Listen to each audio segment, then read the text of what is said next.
ഇതൊരു പള്ളിക്കൂടമാണ്. അമ്പാലവേ ഗ്രാമത്തിൽ പ്രകാശം പരത്തേണ്ട കൂടാരം. അമ്പാലവേ ഗ്രാമത്തിൽ കഴിഞ്ഞ വർഷം സ്കൂൾ തുടങ്ങുവാൻ ആഗ്രഹമുണ്ടായിരുന്നുവെങ്കിലും അന്നത് നടന്നില്ല. ഗ്രാമത്തിലെ കാരണവന്മാരുടെ യോഗത്തിൽ ഒരു കാര്യം ഞാൻ ആവശ്യപ്പെട്ടിരുന്നു. തങ്ങളുടെ പങ്കാളിത്തത്തിൻ്റെ ഭാഗമായി അവർ തന്നെ തൽക്കാലം ഒരു ക്ലാസ് റൂം തയ്യാറാക്കണം. അത് അവരുടെ ഒരു വീടായാലും മതി.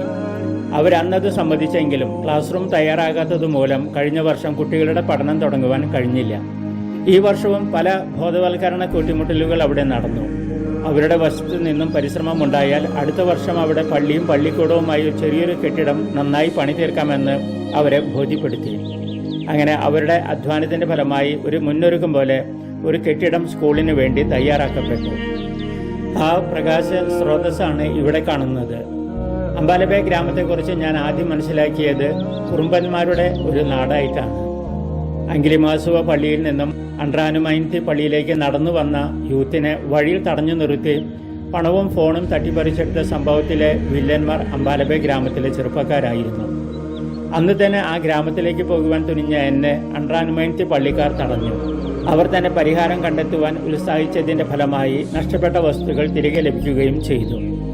അതിനുശേഷം അൻഡ്രാനുമൈൻതി ഗ്രാമക്കാരോടൊപ്പം പല പ്രാവശ്യം അവിടെ സന്ദർശിച്ചു. ഞങ്ങളുടെ ഇടവകയിലെ ഓരോ ഗ്രാമപള്ളിക്കും മറ്റൊരു കുട്ടിപ്പള്ളി വേണമെന്ന ആശയത്തിൽ അൻഡ്രാനുമൈൻതി പള്ളിയുടെ ഉത്തരവാദിത്വമാണ് അമ്പാലവേ ഗ്രാമത്തിൽ സുവിശേഷം എത്തിക്കേണ്ടത്. കഴിഞ്ഞ വർഷം ഒരു യോഗത്തിൽ അമ്പാലവേ ഗ്രാമക്കാർ പള്ളിക്ക് വേണ്ടി സ്ഥലം ദാനം ചെയ്തു. അന്ന് തുടങ്ങിയ ആഗ്രഹമായിരുന്നു അവിടെ ഒരു പള്ളി തുടങ്ങണമെന്ന്.